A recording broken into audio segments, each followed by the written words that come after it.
ఒక పాత ఇంటి మూలలో ఒక మిర్రర్ పడి ఉండేది.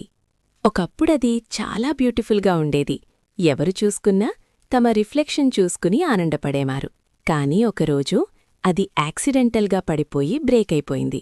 చిన్న చిన్న పీసెస్గా విడిపోయింది.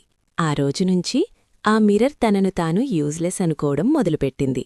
ఇప్పుడేంటి నా యూజ్, నేను పూర్తిగా బ్రోకెన్ అయ్యానో అని బాధపడింది. రోజులు గడిచాయి. ఎవరూ దాన్ని పట్టించుకోలేదు. ఒకరోజు ఒక చిన్న చైల్డ్ అక్కడికి వచ్చాడు. ఆ బ్రోకెన్ మిర్రర్ పీసెస్ని చూసి వాటిని చేతిలోకి తీసుకున్నాడు. ఆ మిర్రర్ అనుకుంది, ఇప్పుడివి బయటపడేస్తాడు. కాని ఆ చైల్డ్ ఒక స్మాల్ పీస్ తీసుకుని సన్లైట్ వైపు తిప్పాడు. అప్పుడా చిన్న పీస్ నుంచి ఒక బ్రైట్ లైట్ రిఫ్లెక్ట్ అయింది.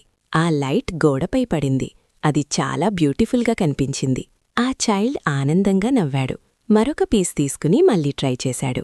అలా ఒక్కొక్క పీస్తో డిఫరెంట్ డిరెక్షన్స్లో లైట్ రిఫ్లెక్ట్ చేశాడు. కొద్దిసేపట్లో ఆ గది మొత్తం చిన్న చిన్న లైట్స్తో మెరిసిపోయింది. ఆ బ్రోకెన్ మిర్రర్ ఆశ్చర్యపోయింది. నేను బ్రోకెన్ అయినా ఇంత బ్యూటీ క్రియేట్ చెయ్యగలనా? అప్పుడది ఒక విషయం అర్థం చేసుకుంది. నేను పూర్తిగా లేకపోయినా నా పీసెస్ ఇంకా షైన్ అవుతాయి. మన లైఫ్లో కూడా ఇదే జరుగుతుంది. కొన్ని ఫెయిల్యూర్స్, కొన్ని హార్ట్ బ్రేక్స్ మనల్ని బ్రోకెన్గా ఫీల్ అయ్యేలా చేస్తాయి. నేను యూజ్లెస్, ఐఎమ్ నాట్ ఇనఫ్ అలాంటి థాట్స్ మనలో వస్తాయి. కానీ నిజమేమిటంటే మనం బ్రోకెన్ అయినా మనలోని నిజాయితీ ఎప్పుడూ మాయం కాదు. ఏదో ఒకరోజు బయటకి తెలుస్తుంది.